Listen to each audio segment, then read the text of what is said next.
Well, last night at a wee ceremony in Auckland City, down in the Wynyard Quarter, a very flash new area of Auckland. It's kind of like a new suburb has arrived in Auckland. But anyway, they announced the Vodafone New Zealand Music Awards finalists, plus also the technical awards last night. And I can tell you that the Naked and Famous are featuring quite a lot in the finalist section, but also in the awards as well. And talking about Naked and Famous, Thom is joining me from the Naked and Famous over there in London. Hello to you, Thom. Hi, we're actually in Italy. Oh, Italy. Italy, London, yeah. Paris, whatever. Close. Yeah. Europe. Because you guys are on a bit of a tour, been overseas for a wee while now. First of all, congratulations on winning, along with Ollie Harmer, the Best Engineer category for Passive Me, Aggressive You, and also Best Producer as well. Well done. Round of applause here in the studio. It's only me, but anyway. What an achievement. Thinking back when you guys made that album down at the lab, I was speaking to Ollie about this a few weeks ago, and he said that you guys had already come up with most of the arrangements and the bits and bobs before you went to the lab. Is that how it worked?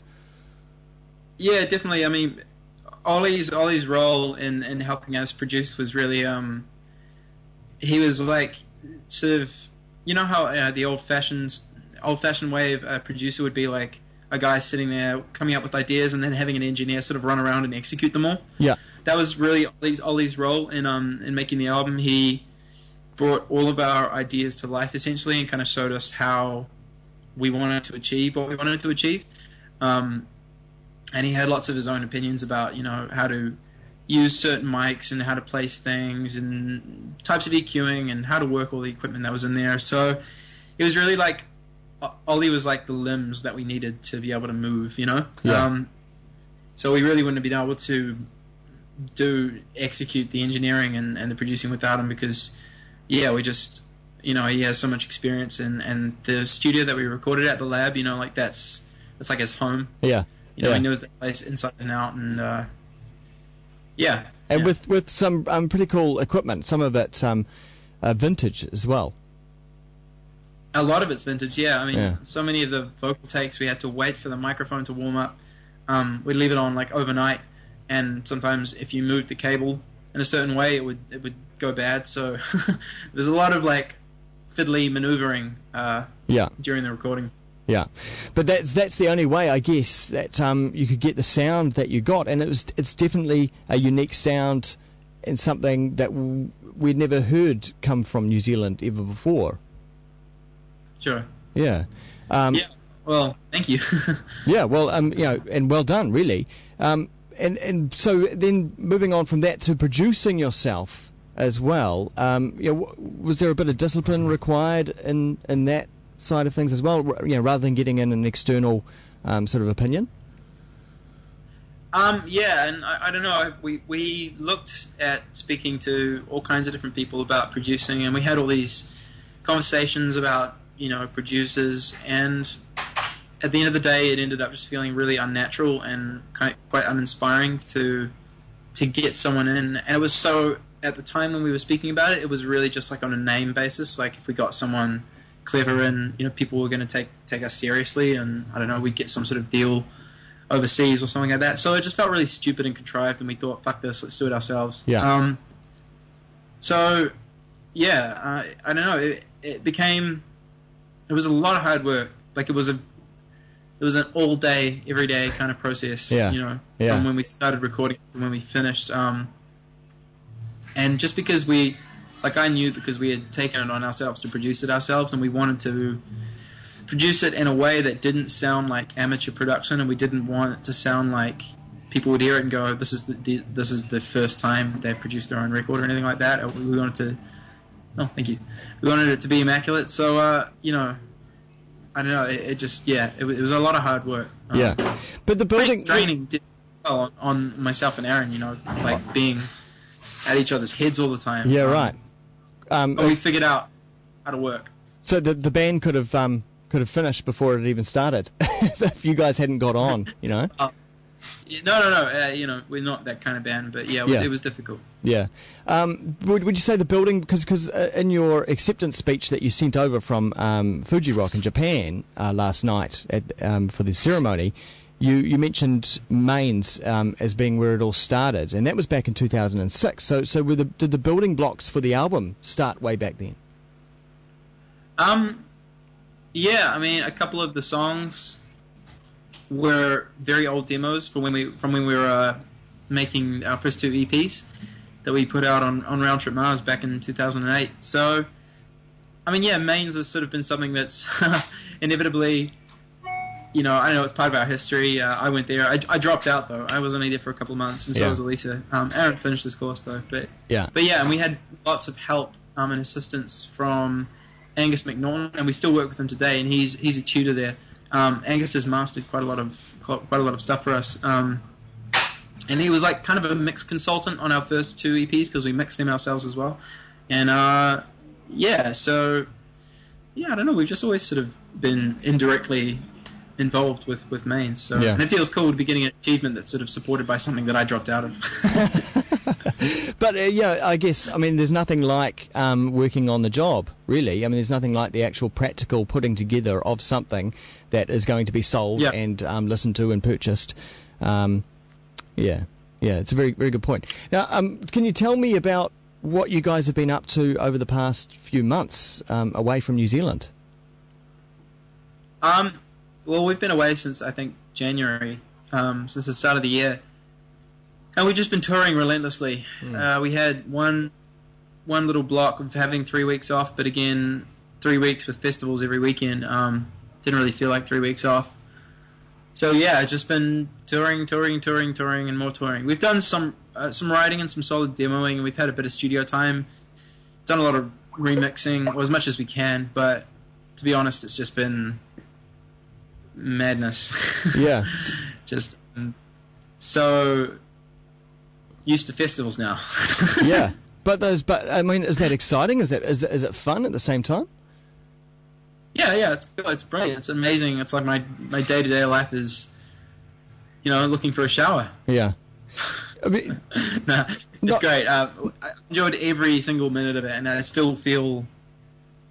It still feels like it's not supposed to be happening to us because we're a New Zealand band. It still feels quite surreal and like we, I don't know, don't deserve it because we're from New Zealand and it doesn't happen to other New Zealand bands. But not to curse anything, or I'm not superstitious anyway. But you guys are kind of like the new hope at the moment. You guys are the Rebel Alliance or something. That all on us. We're all rooting for you back at home, and we're hoping that you guys are catching on and you're gaining new fans wherever you play at these festivals. And is radio play coming along with this? Is CD sales happening or downloads? What's going on? Yeah, well, I think we've almost sold somewhere over 200,000 albums sort of worldwide. And yeah, we get to look at the statistics and stuff whenever we are able to, whenever they can get compiled for us. But every time we're in the States, album sales go up and stuff. And I think you can see online how well we've done at radio all around the world. And Punching in a Dream has just gone to American radio, and that was number 1 most added alternative radio over there. 1 week. So yeah, honestly, things are quite good and quite bizarre and surreal. We've had some amazing success, and we're very privileged to have been given some of the opportunities that we've been given. So and of course, things are not really slowing down. They're actually kind of getting more and more busy. And using all those the modern tools that we have, social media and on all the online tools that are available. In fact, I saw you guys on a live from New York, from the live stream studios. In fact, you guys wouldn't have been aware at the time, but that happened around about 9:30 in the morning New Zealand time. So I just whacked you guys on air, so you're actually playing around the country in New Zealand at the same time. But that's great. That all those tools are now available, and I suppose that's another way of measuring success in some ways. Yeah, I think it's pretty.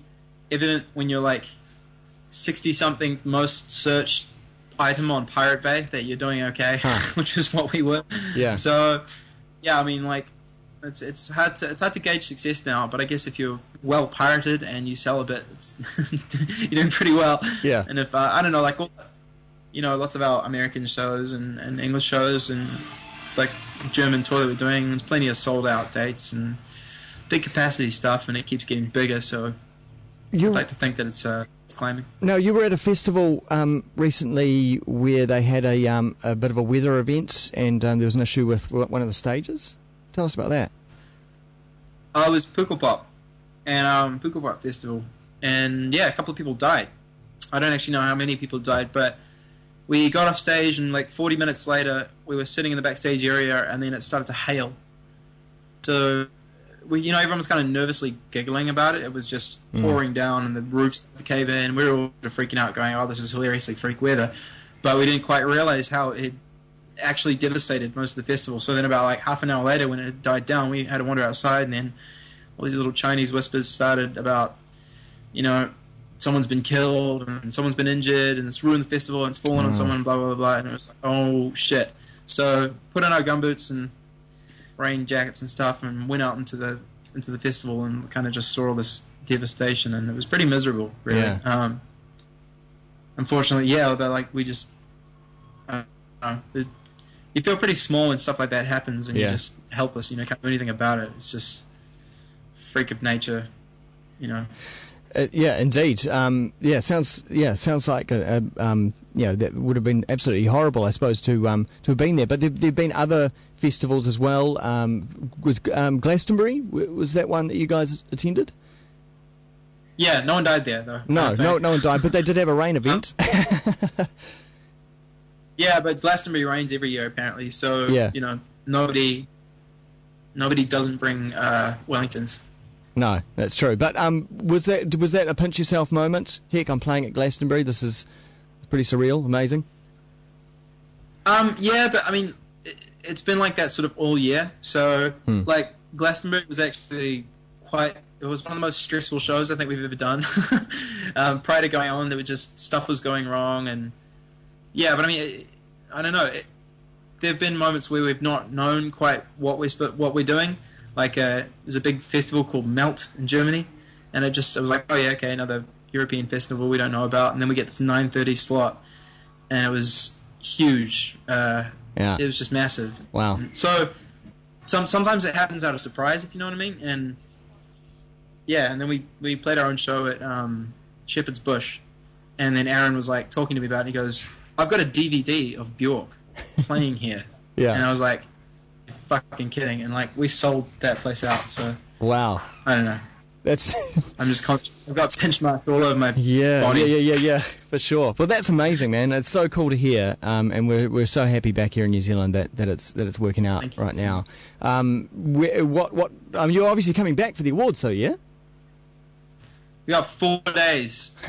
One for the jet lag, one for a rehearsal, one for the show, then one to just relax so that when we go back, the jet lag sucks even more. Yeah.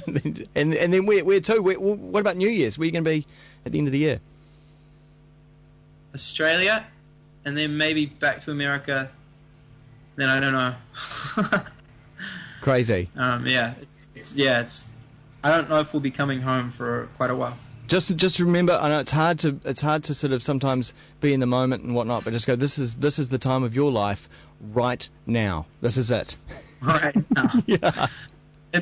Where the fuck am I? Look at this room. I don't know. Where are you? The closest thing I get to a home now is strange offices at venues. Yeah. Anyway. Very cool. Thom from Naked and Famous, thanks so much for joining us in Italy somewhere, in a room. Thanks so much. Yeah. We'll see you here. Thank you so much. Yeah. We'll see you here for the awards. Right, that is the end of the show.